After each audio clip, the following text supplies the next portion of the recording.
Hello and welcome to the Game Theory Podcast. I'm your host, Sam Vicini. We are presented by CLNS Media. Today on the show, we've got good friend of the program, Rob Dauster, making a return. How's it going, buddy? He's over at NBC Sports, does his thing. I would say, you're the lead college basketball editor and writer there, so you do everything? I'm something. I write about college basketball at NBC Sports. I talk about it on a podcast, too. So after you rate and review and subscribe to Sam's podcast, you should go find the College Basketball Talk on NBC Sports podcast in Apple Podcasts, in Stitcher, in Spotify, in Google Play, anywhere that you can get podcasts for free. Go rate it, go review it, and go subscribe to it because it's going to be good. I promise, and you'll see. I'll give you the hook on this podcast right here. So Sam, I just did your work for you, begging for follows and begging for reviews. So you are welcome, sir. Isn't Rob just the best people? I know that you guys wanted to listen to that. So the reason Rob is coming on the podcast today is to do something a little bit different. Normally I have Cole Zwicker on, or I'll have Chris Stone on, guys who, legitimately break down college basketball for the purpose of the NBA and development and, these players' sole purpose being to hone their skills in college and go forward into the NBA. Rob doesn't really do that. I mean, Rob covers college basketball full time, but Rob is also one of the people I trust most in terms of knowing what the hell he's looking at on a basketball floor. He actually breaks down basketball regularly. He did a thing on Trae Young today, right? Yep, something on why he's in a little bit of a slump, and we can talk about that actually because I think it's kind of interesting. Yeah, so Rob, does a great job covering college basketball, but I think it's always interesting to hear from the people who cover college basketball day to day, but don't necessarily always look at it from the perspective of the NBA. So I think Rob's the perfect guy to do that. And I'll just kind of ask you, what is the first place that you want to start whenever you hear about these NBA draft projections and, who is ahead of who? What are the things that stand out to you? What, in terms of what I'm looking for, or what I pay attention to when I'm looking at other people's, like if I look at your rankings or if I look at Jonathan Gavoni's rankings or something like that. Yeah, like what stands out there? Well, mostly I just look for the guys who I think put in the work and the people who I think know about basketball and have. I don't want to opinions. I trust. I don't know if opinions is the right word to use there, but have evaluations that I trust. So like you and Mike Schmidt and I think Chris is actually pretty good too. So yeah, what I mostly look for is just, am I seeing something different than the people whose evaluations that I value in terms of, what am I seeing with, let's say Marvin Bagley, for instance. I see people ranking him as potentially the number one pick in the draft. I would personally have him a little bit lower for a couple of reasons. I think I might be backing down on that take a little bit, but so that's what I look for. Where am I differing on a player or on a kid based on the people that I think are probably the smartest in the business? So let's start with Bagley because I find him interesting. We just did a whole podcast on Bagley last week, but he's become like this kind of lightning rod almost, it feels like, for NBA draft coverage and the way that the NBA is going. So I have Bagley at number 3 on my personal board. John Gavoni updated his today. He has Bagley at 3. We've talked to people like Cole Zwicker on this podcast who has Bagley at 6 on his board. 6? 6 is low. Cole and I had that discussion last week. Where would you kind of consider Bagley in the grand scheme of things? I would take Ayton over him for sure. I just think that with the way the NBA is trending, I think that there is a more clearly defined role for what Ayton could end up being, and I think Ayton has a higher ceiling than what Bagley has. I think I would take... Honestly, I don't know enough about Luka Doncic to really put that in the conversation. So let's call it... I think there's... Yeah, no Luka today. We don't. There's basically a top 5 then with college basketball, right? Between Bagley, Ayton, Trae Young, Mo Bamba, and Michael Porter. You think that's fair to say? Yeah, I'd say that. Okay. I would certainly have Bamba. That's just the way that I frame it in my head is that there's kind of like a top 6, and then if you take Doncic out, there's kind of a top 5. So out of the top 5, I would, as of today, I would probably have Bagley 3rd. I think that if we knew for a fact that Michael Porter's back was 100% healthy, then I think that I might have him 4th. But I might be able to be talked into. So Trae Young versus Marvin Bagley, we were just talking about this off air. That's kind of the conversation that I've had with myself. That's kind of the argument that I've had with myself. And believe it or not, I do argue with myself a lot and kind of go back and forth on things. But I think I'm leaning Trae Young over Marvin Bagley at this point. And I think that I would say Bagley probably has a higher floor as a prospect. Like, I think you kind of know what you're going to get. Like, he's going to end up being let's call him a rich man's John Collins or a rich man's Domantas Sabonis, something like that. And I think that Trae Young, if he reaches his ceiling, could end up being a guy that you can build a team around. But I also think that there's a chance that he could, end up being Tyus Jones. It was a little bit funny earlier in the season. You got a lot of shit for calling Trae Young Jimmer Fredette in college, not in the NBA, of course. But that was like your first immediate thought, and I was like, Trae's shiftier than Jimmer was. Well, here's the thing. I didn't necessarily mean it, and I know it didn't come out in the tweet, and it was a bad tweet, and I'm not very good at framing my tweets because it's word vomit, man. So sometimes it just comes out, and I say a lot of dumb things. I do it all the time too. But I meant it more as the way that he kind of that he can kind of captivate a game and captivate an audience. And I didn't necessarily mean it as I think that Trae Young is the same player as Jimmer Fredette, but it's the way that, bombing 30-footers, becoming must-see TV, can put up 40 points on anybody. It turns into something of a phenomenon in college basketball. I just think that the way that Jimmer Mania kind of took everything over is we're kind of seeing that with Trae Young only in the 2018 version instead of the 2011 version of it. Yeah, I think that's an interesting kind of parallel in terms of the way that a guy. It was funny. I was listening to the Ringers podcast, One Shining podcast with Mark Titus and Tate Frazier, and one of the things that Titus I think brought up was that he thinks Trae Young is starting to play to the crowd a little bit. He sees the way that fans get demoralized whenever he knocks down back-to-back 30-footers. So now he's trying to do that a little bit. I don't know. I heard that. Can I say something about that real quick? I get what Titus is saying. I don't necessarily think that it's Trae Young trying to live up to the crowd. I think it's Trae Young putting pressure on himself. The way I explained it, and the thing I just wrote today was that when I write a good ass story, I'm like, okay, now I got to find an even better story than that because I got that's what I'm putting out now. I got to get better. The next thing I write has to be better than what I just wrote.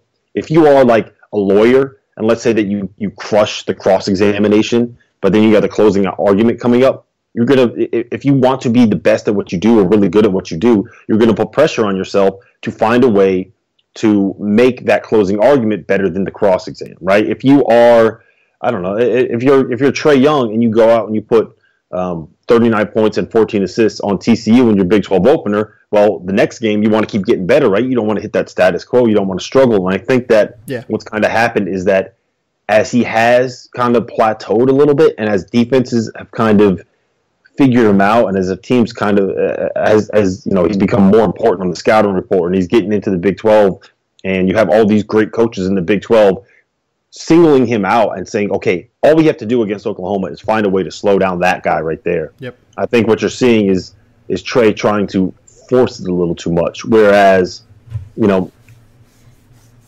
instead of trying to make an assist and get an assist on every single pass, you don't have to make a tough pass with 20 seconds left on the shot clock. You can pull it out and get into another action or, maybe trust that Christian James or Cameron McGusty or Brady Manick can make something happen when they're basically playing 4-on-3 after you get double teamed. So I think that it's a little bit of a 19-year-old trying to do just too much as opposed to a kid falling in love with the idea that he is the entire show. Does that make sense? I think I think it's perfect. Difference there. Yeah, no, I think you're 100% right. Particularly the point of always trying to do just a little bit too much and trying to make plays with 20 seconds left on the shot clock, the spectacular play with 20 seconds left. Coaches in the Big 12, from what I've seen, what they're essentially trying to do is they're trying to goad him into making kind of mistakes, right? Like, and some of these coaches in the Big 12 are some of the best in the business at doing it. Bob Huggins is unbelievably good at telling his guards to get under the skin of the lead ball handler, attack them at the point of attack, and kind of goad them into, maybe they'll get past you initially, but, help over, shade over, and go from there. Chris Beard is one of the best coaches in the country, I think, right now. Like, I'm just flat out saying that. I think he is a top 20 coach in college basketball, and I think he is one of the best defensive coaches in college basketball. Bruce Weber has been around the block. Like, that dude knows how to coach defense, and that Kansas State team is long, they're athletic, and they know exactly how to make your life hell due to their experience level playing together. Texas Christian, Jamie Dixon's not necessarily always been known for his defensive prowess. He's always been an incredible offensive coach, but it's been a little bit of a struggle. Trust me, I'm from Pittsburgh. I've watched those teams over the years struggle defensively. Texas, I'm going to be fascinated to see them play Texas because Mo Bamba is kind of he should be at least the Trae Young stopper, right? Like you can, run a scheme that essentially you down left and right side ball screens, force him into a guy in Mohamed Bamba that's 7 foot tall and has a 7'9" wingspan and has the length to contest against Trae Young. But, you force Trae to maybe split a ball screen, or you force him to kind of split the defense or do something spectacular, and that's going to goad him into making mistakes. Yeah, and I think it's just, when it comes down to it, what we're talking about is a conference with a whole bunch of guys that really, really can coach, a whole bunch of guys that have been in that league for a while and understand each other's tendencies. And it's just league play, man. Like, once you get into league play, things get tougher because the teams are better, the coaching is better, the road environments are more difficult. And, at the end of the day, at some point we knew this was going to happen with Trae Young because the natural progression of any basketball team at any level is that they do something. They find the way that it works. The other teams start figuring out why it's working, and then they find out a way to slow that down by making certain adjustments defensively. And then that team that was so great at the start of the year, they make their adjustments and find a way to still have success despite doing things a little bit differently at the end of the year than what they did at the start of the year. And that's just what we're seeing with Oklahoma. The difference is that when you have a guy like Trae Young and you run so much of your offense through him, Sam, honestly, answer this question for me. Have you ever seen a basketball team that relies more heavily on one player than Oklahoma relies on Trae Young? No, I really don't think I have. I was thinking about the Jimmer teams like at BYU, and I was trying to think about the Steph teams, but even the Steph teams, they had other dudes. Like they had Lovedale, and they had who was the other point guard? Richards? Jason Richards. Right? Yeah, Richards essentially was their ball handler for a large period of the time. And whenever Stephen Curry essentially got double teamed away from the basket, they were fine just playing 4-on-3 and kind of letting it roll, Yeah. Do you remember what Jimmy Patsos did that year that they played Siena? Yeah, he just literally glued two guys to Steph and said, beat us 4-on-3. They lost by 30 that game, by the way. It was a bad idea, but it was it was funny at least. Yeah, well, good for him for trying to do something unique. So yeah. What were we talking about? We were talking about something. We were talking about Trae Young. So Trae Young, I guess that my question to you is, how do you think his game will adjust to playing bigger, more athletic players? I was talking to an assistant coach yesterday who'd seen a decent amount of him, not a crazy amount of him, and he was it's going to be interesting to see how he adjusts to greater length and athleticism in the NBA, because on one hand, those guys just are bigger, faster, stronger, longer than anything he faces in college basketball right now on a consistent basis. On the other hand, though, there is that little bit of increased space. I don't know. I don't know what to think. I think that he is better suited for the NBA game than he is for the college game, given what his skill set is, right? If you look at the best point guards in the NBA at the next level, they all kind of do what Trae Young does, right? They get to the foul line. They get put in high ball screen actions. They're really good passers. They understand how to read screen and rolls. They understand how to read defenses. Who's helping where? Where's this defense moving? How are they defending this ball screen? Yep. What do I do when this happens in this action? And where do I pass the ball? And that's like what makes Trae Young great. It's not just the 30-footers that he's making or the handle or the space that he can create with his footwork. It's that he sees the game in a way that guys like James Harden see the game. He sees the game in ways that guys like, I don't know, like maybe a Damian Lillard, like other guys that are great in those ball screen actions. That's how he sees the game. And he gets to the foul line and he makes those threes and he's a good passer.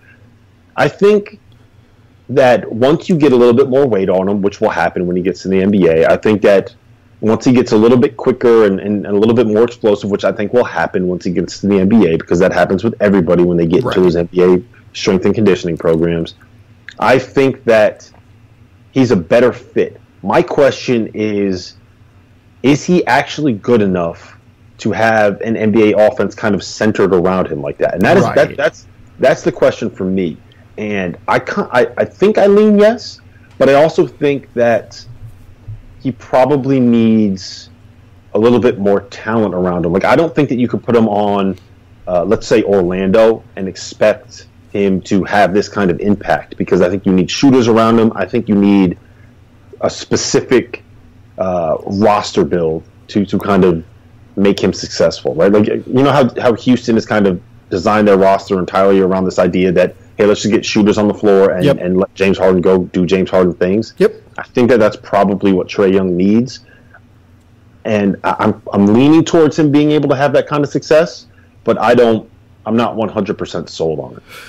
So for a second here, because I'm super high on Trae Young, I just want to kind of say that off the top here before I play devil's advocate. I'm going to just kind of give the reasons why I think you could be skeptical, at least in a marginal sense in comparison to every other college basketball player. So Oklahoma's roster is essentially built to help Trae Young succeed, right? Brady Manick is a stretch four. Jamoni McNeeson, Kadeem Latin are, 1-5 pick and roll, great screen setters, can jump up, catch lobs, can play athletic basketball as rim runners. All of Oklahoma's 2s and 3s can shoot. Like, you feel pretty good about if there's a kick out from Trae Young, if they're relocating after an offensive rebound, if they're, kind of setting up out on the transition, out on the break, that Trae Young's going to find them and they're going to knock down the shot.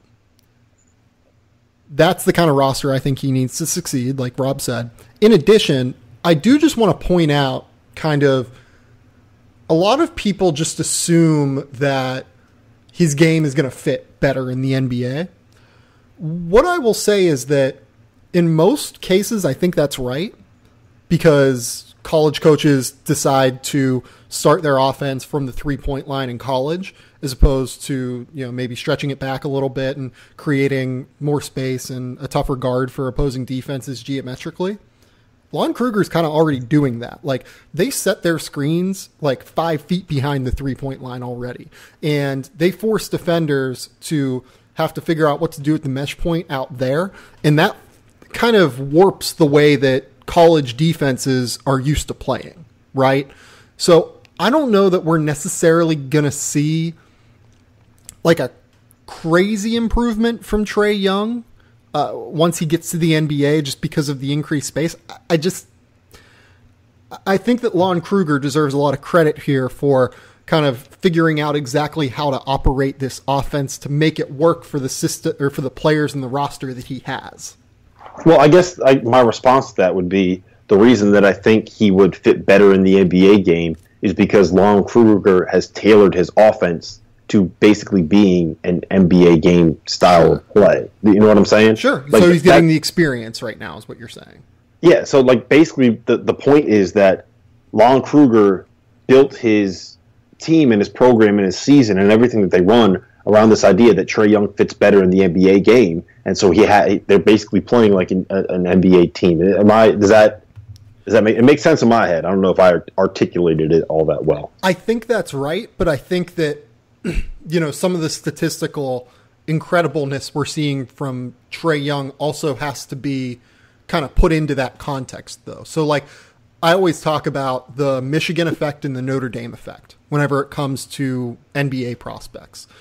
Whatever they've done statistically, you need to kind of reduce it because Mike Bray and John Beilein, good Lord, they're so good offensively and they so understand how to get their players spaced out on the floor that they just their players are always in the right position. That doesn't happen with 99% of other college basketball coaches. I think we're seeing a similar thing here with Trae Young. And that's not it's not a slight against Trae Young at all. I'm just saying it has to be put into context a little bit.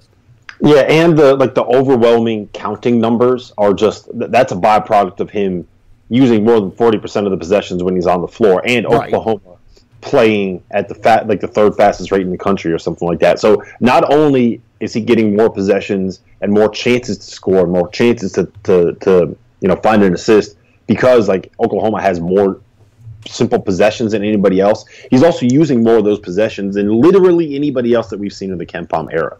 So let's think about it. So if Oklahoma has 77 possessions during a game and he's using 40% of those, that's 30 possessions a game that he's going to have a chance to score or make an assist. No one else is getting those 30 possessions or those 30 opportunities. So Virginia right now is taking under 60 possessions a game. Oklahoma is at 77. And Trae Young is using 40% of those possessions. So it's just the counting numbers that is the reason that he's doing 30 points and 10 assists or whatever is just because they play so fast and Lon Kruger lets everything run through him. So that also needs to be taken into account. But until the other thing that had me thinking very highly of him was how high his efficiency was. Yeah. Before this most recent drop off. It's still insane. Yeah, it's still very, very, very high. But it's kind of come back to I don't want to say normal levels, but less. There's no way that this could physically be possible. He's breaking basketball levels. I mean, what I will say to that is, the difference between first and second in Ken Pom's Player of the Year standings is greater than the difference between second place and 10th place. Still, his numbers are still insane. Yeah, it's ridiculous, but it's kind of, I don't know. Maybe it just doesn't seem as ridiculous right now because we were looking at it at what it was before. Right. I mean, the skills that I think are going to be the swing skills for Trae Young are he needs to continue to get this separation from NBA players that he's getting against college players. I think he has the shiftiness and the handle and the stop-start ability and the ability to, do those hesitation moves and those little in and out dribbles to where I think he's going to be able to do that. The bigger thing that I'm a little bit worried about is his finishing around the basket and the fact that he just seeks out contact and draws all these fouls. I think eventually NBA teams are just going to be like, okay, this guy can't really finish at the rim. We have 7-footers who are going to, force him to struggle at this. So just don't foul him. Yeah, that is a concern. I do think that he does have a little bit of a floater package. I think that it's still kind of coming around a little bit. The one thing that I think he needs to work on is so Kyrie Irving is kind of like the gold standard when it comes to layup package, right? And being able to finish at any angle with any kind of English off the glass, no matter right hand, left hand, whatever. I think Trae Young needs to get to that level. I don't specifically remember if Steph could do that when he was in college, but Steph is kind of in that same ballpark, and I think that Trae Young needs to be able to get there. You're absolutely right. Finishing in the paint and kind of around the rim is kind of a make or break thing with him. Yeah, and defense is always going to be a concern just because he's not overly long, not overly athletic. But at the end of the day, I have Trae Young at number 5 or 6, depending on the day, on my board. He just has potential to be your best player on offense, and that is incredibly valuable at the next level. Yeah. I would probably put him. I mean, it's either him or Bagley at 2 or 3 right now, with Porter's back and not having Doncic in the conversation. Yeah, and I honestly go back and forth every day. Where if Porter, let's say he gets a clean bill of health, and they say, okay, this was one back injury, a fluke thing. He should have gotten it dealt with 2 years ago. He didn't. It just kind of nagged him his whole way, and he's 100% healthy. Where would you put Porter in that conversation? Would you take him over Young still? So one thing that's been hard for me to get past in that regard is that, like, we kind of know how Trae Young and Michael Porter compare to each other as players because they played on the same AAU team. You know what I mean? And Porter was always the guy. So why would that change to me as long as Porter's healthy, I guess? You know what I mean?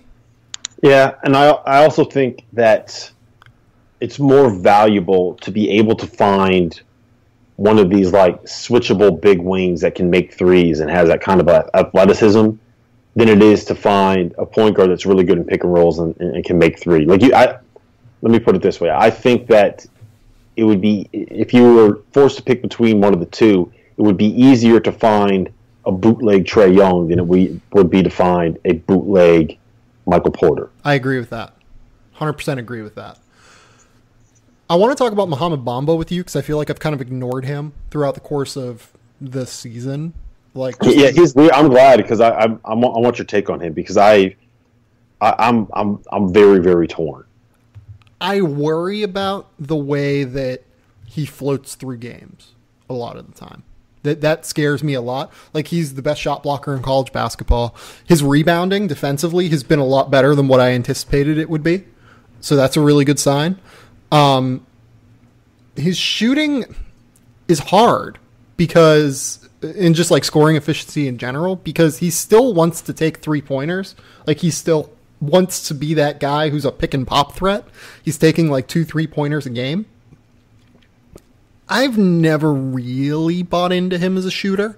And right now it's tanking his efficiency pretty significantly. He's also not making free throws. Like, he's making 59% of his free throws. So, like, that's also hindering his efficiency. He's only 0.2% above the national average for true shooting percentage.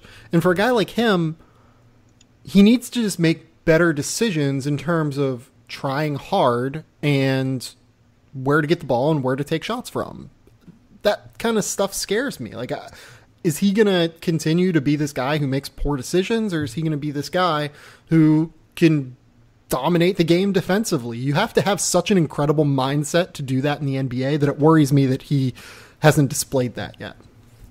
I am a little bit out on him as a prospect. Like, personally, I don't think I've seen some hype for him as like a top 5 guy. I wouldn't take any of the other 4 players, or I wouldn't take him over any of those other 4 college guys that we're talking about. It's just, there's something about, so Mike Schmitz, I think he used the word that I think is the best to kind of frame this, and he said the way he plays is casual. Yes, and that's I think that's the perfect way to kind of sum it up. Like, you can see the talent, and you can see, there's these shots he blocks, and I've taken screen grabs of a couple of them where he is literally blocking a shot with his hand at the top of the backboard. They'll get these angles from they'll get the angles from behind the other basket, and his hand is at the top of the backboard, and he's blocking the shot. And it's not like he's just like tall and can't really move. Like, he's agile. He can move his feet a little bit. I think there's a potential there for him to kind of grow into that. But it's the mentality that he has. And I don't even know if, like, saying he's not tough is fair, because I think that when it comes down to it, he can play tough. The question is whether or not he can do that every single night that he plays, and it's that right there to me is the concern. Well, like, one theory that's been floated to me from like NBA folks is that, so people know that he's like a very intelligent kid, right? Like, that's a thing that's widely known. Right? Oh, he's brilliant. He would. Yeah. I did a story on this when he was a junior in high school. He paid for his own way to go to the Sloan Analytics Conference, which is like the nerdiest place you could possibly go in sports. So he is incredibly, incredibly smart. I think that him, more than other elite level prospects, understands the absurdity that is college basketball in the NCAA, and might not care to really like go all out right now. But once he gets to the NBA, he'll be fine, and he'll do what he has to do to become this incredible basketball player and become this incredible defender and eventually make hundreds of millions of dollars doing it. So kind of the Ben Simmons effect? Kind of, yeah. That's kind of the theory that's been floated to me. Like there have been other theories floated to me about like, yeah, maybe he's just not this guy. I don't know. I don't know what to think of it. And the fact that I don't know what to think of it scares me. I don't know if I buy that. And it also, I think it worries me a little bit if the only way, like if you're really a competitor and you really care about winning, then you understand you're in a bad situation, but once you get out on there on the floor with like your teammates and the crowd behind you and everyone's rolling and some guy just scored and you're down by 5 all of a sudden, your natural instinct if you're a competitor is to, push back and play hard and fight. And it's a little bit concerning to me if the only way that you can be convinced to go out and play is if you have to get paid. And like, look, I'm not saying that he shouldn't get paid. I'm not saying that he should be upset or that he should be happy going and getting, this having to go to school for free, basically, right? Like if anyone knows me, they know my stance on amateurism. Like it's a raw deal. Mohamed Bamba should be able to get paid. But if we're talking about the mentality of a basketball player and the competitive fire that he has, once he gets going, once that ball is tipped, once the juices get flowing, the guys that I think end up being the best kind of go out there and play anyways, just because they're so damn sick of losing and they hate it so much that it doesn't really matter. Like once the ball is tipped, everything else kind of goes away because they just kind of get into the zone. Does that make sense? And whenever you have to make your living on the defensive end, you especially need to be like that. Yeah, exactly. You got to have dog. I don't know if he's got that dog in him. Yeah, that's what scares me too. I would have him in the same range that you have. Depending on the team that ends up at like number 5, I could potentially see him being selected over Trae Young. I would probably, assuming Porter has a clean bill of health, it would be hard for me to take Bamba over Trae or over Michael Porter, just because that's such a position of need right now. Basically, every team could use Michael Porter.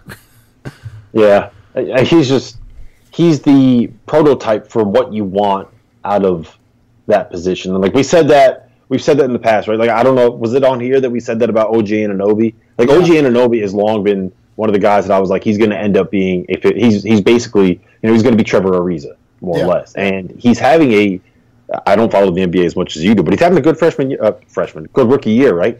Oh, yeah, he's already starting for Toronto, who's like one of the 4 best teams in the league right now. Yeah, like that's just the way that he's built. He is a guy, freak athlete, long arms, makes threes, can attack a closeout. And like that's kind of what Michael Porter is. He's not as strong as OG, and I don't know if he really is like built as much as the defender. But in terms of being able to guard different positions, play different positions offensively, knock down threes, have different skill sets, be able to take advantage of mismatches, be able to create those mismatches, like he's just everything that you want out of that position. Yeah, no, 100% agreed. Let's talk about the Kentucky guys, because I wrote about them for today. What do you think of the Kentucky guys? Let's just leave it broadly, because there's a lot there. I think that that everyone other than Kevin Knox and Shai Alexander probably should come back. I'm not convinced that anyone else on that team is going to be really good at the next level. Mm-hmm. Hamidou Diallo, his ability to make shots has been a little bit better than what I thought it would be and what I thought it was coming into the season. But his willingness to take shots is a little over aggressive. Let's say I'm one of the things that I think you have to look for in a player is whether they're like I call it KYS, know your scout, know what you do well and know what you don't do well. And I think that Hami might think he's a little bit of a better shooter than he actually is. So he's a guy, but if it all comes together for him, with him though, the thing is that I actually don't think he's taking like an insane amount of shots. Like he's taking under 7 shots in half-court settings per game. Fair enough. It's like he gets so much in transition because he's so athletic and so good in the open floor. I think sometimes he should probably pull it out there, and sometimes he'll take an ill-advised 3 in transition. But like, that might just be what it is then. It might just be anecdotal things that I'm remembering, because it's just, I feel like when I watch him play, I'm always like, oh man, that's a bad shot. What are you doing? So maybe I'm just, but the maybe thing I is, have though, that like, in my head. But that's a good little nugget to know. Almost all of his 2-point shots end up being contested is the problem, because he doesn't have the handle to create. Like unless it's an open 3-point look, all of his shots are contested basically. And that's the scary part. Like, he can't create any separation despite being this remarkable, ridiculous athlete. So I guess the question then becomes, I remember, one NBA scout, and I had this conversation with him, and he said the most important thing for him when evaluating players that aren't great, because this was a guy with an organization that doesn't usually get high draft picks. And he said one of the most important things for him when evaluating prospects that he was looking at that could end up falling to him was whether or not they could accept a role and embrace a role. Yeah. And I think with Hami, let's say that he does become a guy that can make like 37% of his open catch and shoot threes. Yeah. And he's a guy that can be, he's athletic enough and he's got all the physical tools that in theory he should be a really, really good like on-ball perimeter defender in the NBA. Can he? I will say that's not the case right now, but continue. Look, when you are that athletic, you should saying that you are a good defender and saying that you should be a good defender, I think, are different things. Right. And I think that he should be a good defender. In theory, I think you could tell you. Long story short, does he want to be a guy, and can he accept being a guy that is out there to play defense and make the open threes when they happen to come from him and not do anything else? And I don't know. I honestly don't think I know enough about him or about how he wants to play to answer that honestly. But I think that right there is the question that you have to ask yourself about him when it comes to being a prospect. I'd probably take him in the second round if I was an NBA team, just to take a flyer on him. When you get a kid that is that athletic, I think it's. I mean, what's the opportunity cost of passing on him and taking somebody else with the second round pick? Yeah, like, to be honest, I still have him like as a late first rounder. I still have him at 25, just because he plays a premium position, and to me, he's been one of the most difficult scouts in all of college basketball this season, just because he is in the absolute worst possible situation for him to succeed. He's playing, like, there was a lineup that Kentucky played against South Carolina that was like him and 4 fours out on the floor at once. So there's no spacing whatsoever. Was that the one with Vanderbilt at the point? Yeah. Him off the ball, and then Knox, Wenyan Gabriel, and PJ. like not a lot of shooting in that lineup. And you know what? Like, hey, this is, Kentucky's very hurt right now. Quad A will come back, and roles will kind of be allocated in a better manner, I would say. So, like, this is not going to be a full-time occurrence, but I think that is, it stands up for what Kentucky's issues are. They don't take threes. He has no space to operate whenever he's trying to get into the lane. And I can see a circumstance where his athleticism just really stands out at the NBA level once he has better driving lanes, because he is he has a quick first step. He can be a good straight line driver. It's just that every time that he drives, there are 3 guys waiting for him in the lane. Yeah, that's fair. And, maybe I should have phrased it differently, but in my mind, when I say like a spot up shooter at the NBA level, it's a guy that can make threes, and then a guy that if when he's making those threes, he can get past a closeout and make something happen off of that. So that, yes, I think I'm agreeing with you there. Yeah. So I just don't know what to do with him, I guess, because his defense has been pretty bad this year too. He just doesn't have great instincts there yet. Like, there was a play against South Carolina where they were playing zone, and he was guarding, I think it was Coetzer in the high post, right on the elbow. And Coetzer just threw this little head fake pass, and he jumped all the way to the opposite foul line side and was like, oh shit, I just left the ball. Coetzer's going to score now. He didn't know what to do. It was just the most reactive defensive play. He's a combination of overly aggressive on defense in addition to being like a lazy transition defender. It's a really weird combination. But yeah, with guys that are freak athletes, though, I always tend to give a little bit of the benefit of the doubt when they don't have those defensive instincts, because until they get to college, I don't know how much they actually get coached defensively. Like when you're Hamidou Diallo, did you ever have to do anything other than just be like super athletic? Your athleticism made up for all the mistakes. So I think that now he's kind of learning that, hey, you know what? Being a freak doesn't necessarily make up for the fact that I'm playing against guys in the SEC. Oh, no. My favorite thing to kind of track right now is, other than Anthony Davis, who was the last like elite level prospect to be an all NBA defender? Ooh. Especially, let's say, perimeter defender. Like, who was the last elite prospect to be an all NBA perimeter defender? I mean, like, John Wall got named to a team, but I wouldn't call him like an elite level perimeter defender. Like, he gets steals and he's long and he can disrupt. So it was before John Wall? Yeah, I think it probably was. Do you know the answer, or are you just asking? No, I'm asking. I honestly, I don't know. I don't think there really is one. I mean, like, Mike Conley was more of like a 4-star recruit, wasn't he? No, he was a 5-star guy. Was he? It'd be maybe Mike Conley, maybe Avery Bradley. Yeah, there you go. Avery Bradley. That's the one. But it's very rare, though, for these guys to become elite defenders, because... Is Marcus Smart an elite defender? Marcus Smart's up there. Marcus Smart's a really good defender. Yeah, I would say he is. That's another good one. But, I would say that under half of them become elite defenders, which is kind of weird, right? Like, they have all the tools to be it.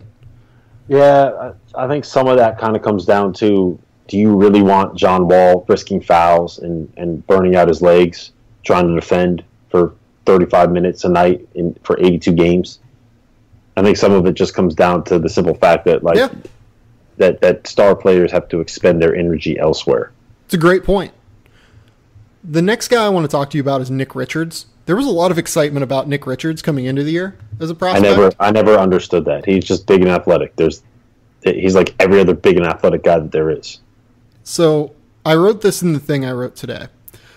According to Hoop Lens, when Nick Richards is on the floor, Kentucky gives up 1.07 points per possession. When he's off the floor, they give up 0.91 points per possession. Teams shoot 52% from 2-point range when he's on the floor versus 46% when he's off the floor. Again, Nick Richards is 7 feet tall.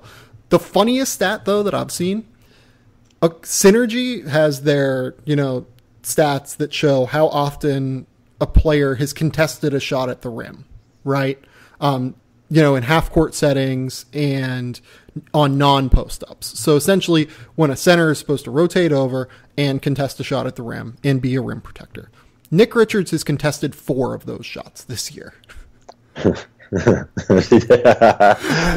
That's not good for a center. Like, I don't get it. I'm not a fan of Nick Richards and his game. Like, Wenyen Gabriel should very clearly be starting over him, right?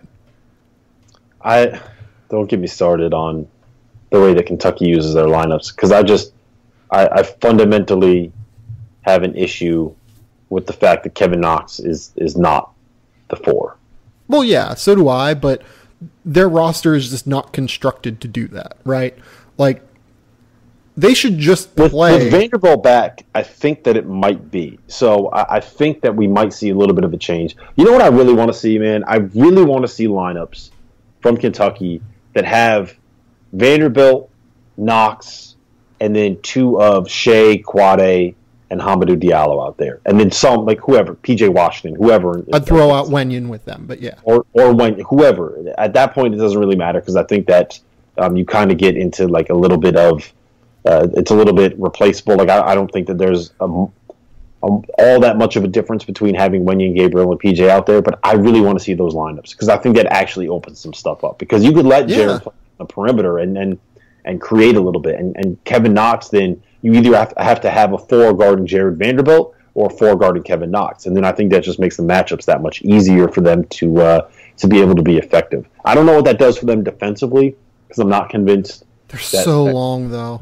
That Quade is great on that end of the floor, and maybe not even good. But I do think that kind of you become switchable basically from the 2, the 3, and the 4, and maybe even the 5 if Wenyon's out there too.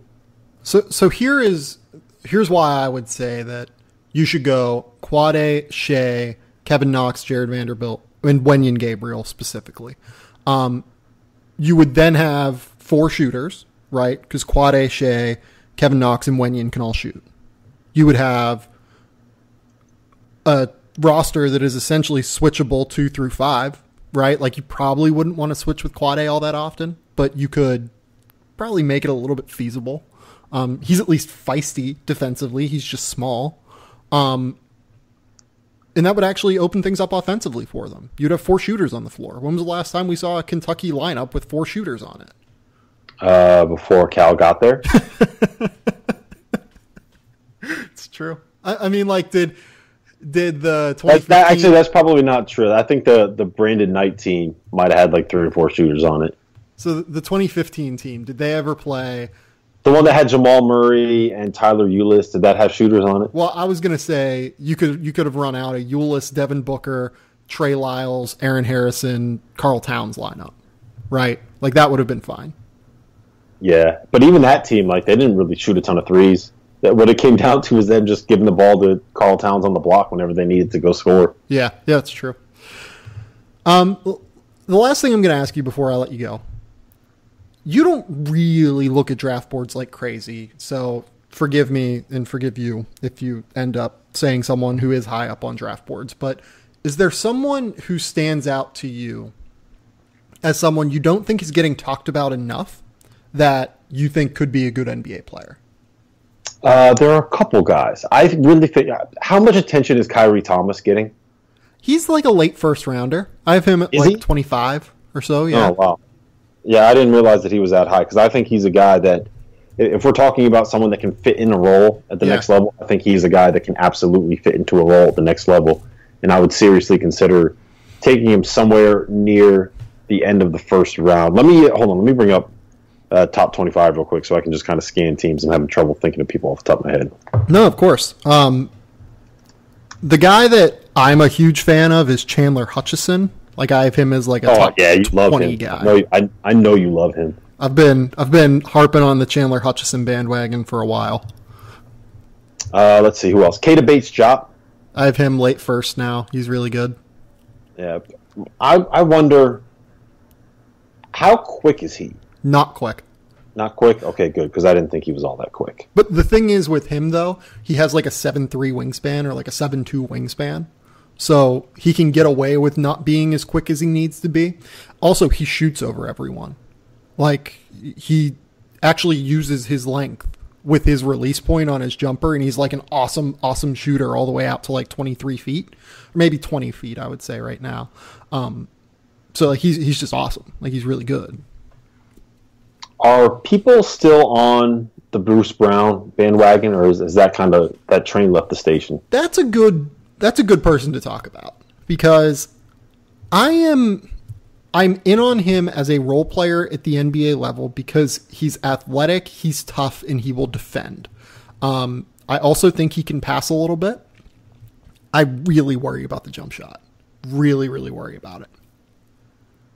Yeah, it doesn't. I was hoping it'd get better this year. That whole Miami team is just a mess, man. There's so much talent, but the pieces do not fit well together. And I thought they were going to, but they just don't. You know what would be a really fun lineup for them to run out? They should play Jaquan Newton, Lonnie Walker, probably...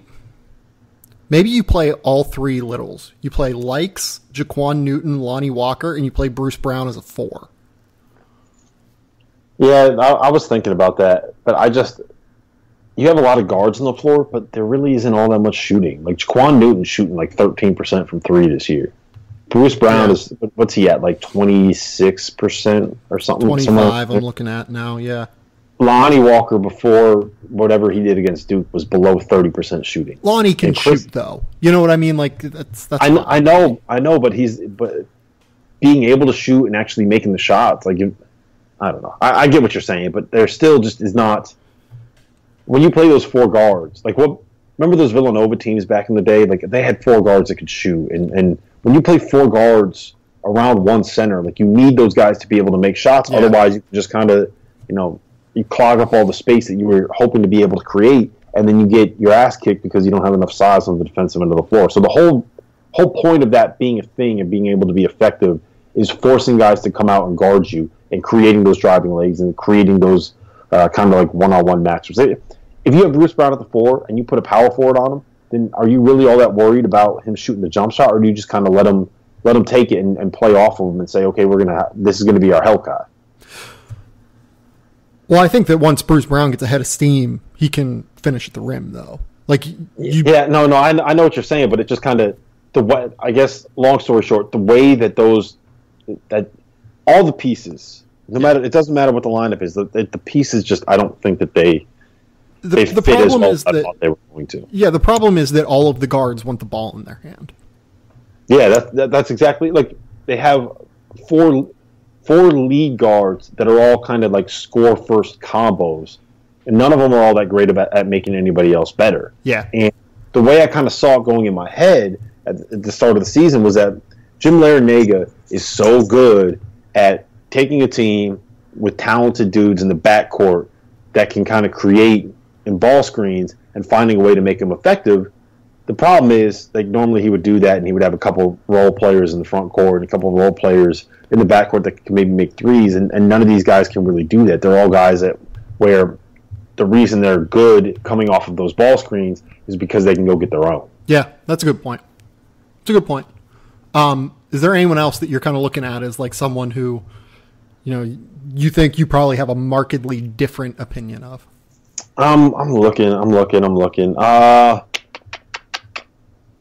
How do you feel about Marcus Howard? I don't know. I have no idea where to place. Like the way that I put it on the last podcast was he's definitely like a very real NBA prospect.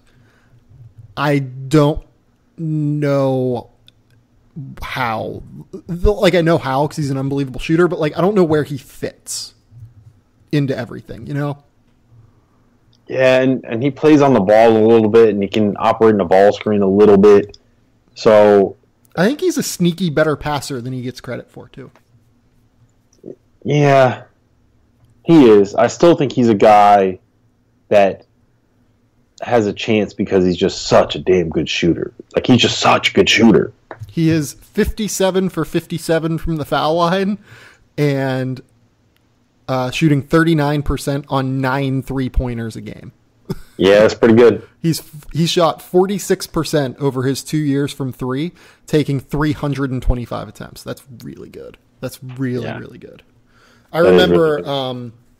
I was talking to someone who didn't.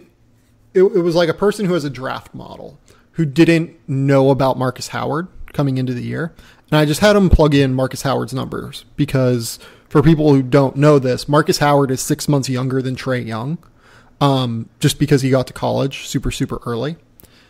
I had him plug in Marcus Howard's freshman year numbers, and he was like the 4th best prospect entering this year, according to the draft model. And he's only gotten better this year. Look, you might want to tweak that draft model then, but yes. But aging curves though matter is the thing. It was I'm with you there, but I'm not. I don't know if I'd call him the 4th best prospect at anything. No, neither would I. But like, he's a legit potential All-American this year, right? I'd probably say no, just because I don't think Marquette is going to be quite good enough. But I mean, it's not because he's not having a great year. Yeah. I just don't. I just when I weigh those All-Americans, like wins have to matter. Yeah, I mean, if they make the NCAA tournament though, which they're probably. They're probably in the bubble right now. He's in the conversation. Yeah, he'll be in the conversation. I think that's probably fair to say. Okay, I have one more. Okay, and I'm curious your thought on this because I think that he is a guy that will, last 10 years in the NBA in a TJ McConnell role or a Fred VanVleet role or I know where you're going. Who am I going to say? Are you going to say Javon Carter? No, I was going to say Jalen Brunson.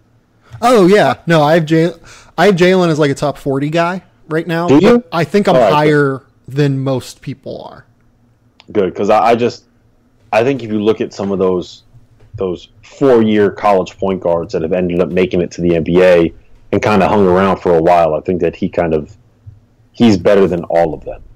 I think he's better than Fred VanVleet was. I think he's better than TJ McConnell, and I don't think that there is all that much of a difference between what he can do and what they can do. So I see him being a guy that you look up in 2028, and Jalen Brunson is, I think he's a guy that kind of is like Andre Miller, where you're always like, wait, what? Andre Miller's still in the NBA? He's still getting paychecks? I just kind of see late career Andre Miller. Yeah, just see, because he was really good for a while, but yeah, you know what I'm saying? Like, you just keep looking up and like, wow, he's still there. He's still doing it. Good for him. Jalen Brunson is averaging 19 points per game on a 69.3 true shooting percentage with a 30% assist rate and 10% turnover rate. Yeah, that's good. That's like not possible. No, it's possible because he's doing it. I've seen him do it. I've looked at the numbers. I've watched some Villanova game tape. I went to a game last week. He's actually like, I can attest to the fact that he does exist. There is a person, and that he is playing basketball. Like, it's a fact. I've seen it with my own eyes. So, like, you go back over his last, what is it? Let's say over his last, I would say 50 games. So I just picked a quick sample. Over his last 46 games. So going back midway through last year. He's averaging 17 points per game, 4.7 assists, 1.9 turnovers, while shooting 57% from the field, 43% from three, and 83% from the line. That's ridiculous. And that's like, and he's gotten better over the course of that time. Like, it's like that is a large sample to pick from at this stage. We know how good Jalen Brunson is now. Like, we can't say that he's on some absurd hot streak where teams just haven't figured out how to guard him, and he's just shooting super well and shooting above his ability level. He's just kind of that good.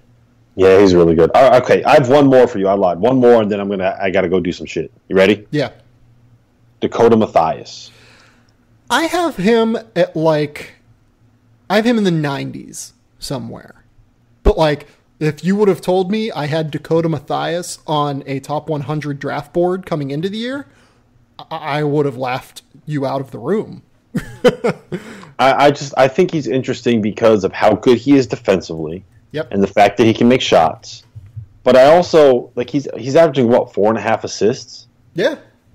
He's a really smart playmaker. And, I was listening to Matt Painter talk about him, and he was saying that, like, he's the only guy that kind of understands the offense and understands his role enough where he could run something for him and not have to worry about a bad shot going up. Right.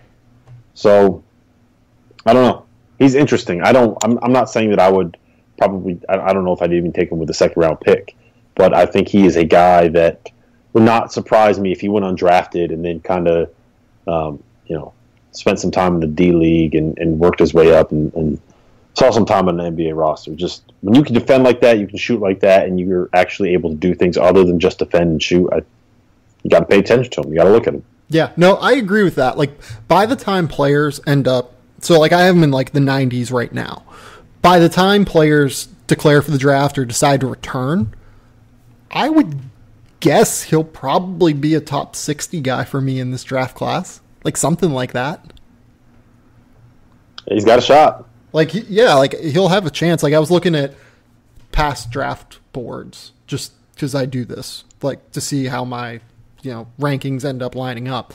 Like I had Travion Graham at like 65 or so.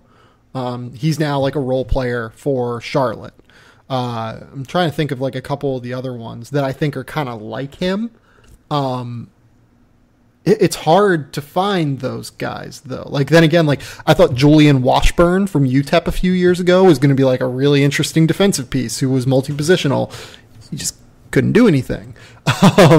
So you hit and you miss on some of these guys. It's really hard. The margin for error is so minuscule for players like Dakota Mathias that it's all situation, it's all fit, and it's all being in the right place at the right time even. Like this is something I've called in the past the David Lighty corollary. Like, David Lighty is 6'6". He's an awesome defender. He shoots the ball well. He can handle a little bit. I think he could play in the NBA, like at the end of a bench, but he just never found the right spot. You know what I mean? Well, and yeah, it's because I don't think people realize how good the players on the fringes of the NBA are. It's not like football, and it's not like baseball, where there's, baseball has 25 spots on every roster, and football has 53 spots on every roster. With basketball, there's only 5 players that can play on the floor at once for each team, and there's only 15 spots on each roster, 17 when you count the two-way contracts. Yep. So that means that the players in the NBA are the best 500 at their profession at basketball. So when you think about how many good basketball players are out there, it's landing a role in the NBA is 100% about, 1, role acceptance, and 2, being able to land in the spot, like basically get lucky to land in a spot where what you can do is what that team actually needs. And I guess the best way to phrase it is like this. I think there are, you can maybe say 750 NBA basketball players out there for 500 jobs. Yeah, no, that's absolutely, I think, right. Rob, tell the people where they can find your work again. Well, I already told you where to go find the podcast, but you can find me on Twitter at Rob Dauster, and you can go to collegebasketball.nbcsports.com to go read my work. Actually, I think it's nbcsports.com/college. Whatever it is, go find me on Twitter. All the good stuff's up there, all the stuff you actually need to read. Go subscribe to The Athletic. That's where you can find all of my work. This has been the Game Theory Podcast. Also subscribe to this podcast on iTunes, SoundCloud, Google Play, Android, Spotify, any other podcasting app. Then, as Rob said, go subscribe to his podcast, the College Basketball Talk Podcast. Who knows? I might be on it at some point within the next couple months or so. We'll be back at some point later this week. We'll talk about a little bit of NBA. We'll talk maybe a little bit of draft. Who knows? But until next time, we'll talk soon. Bye.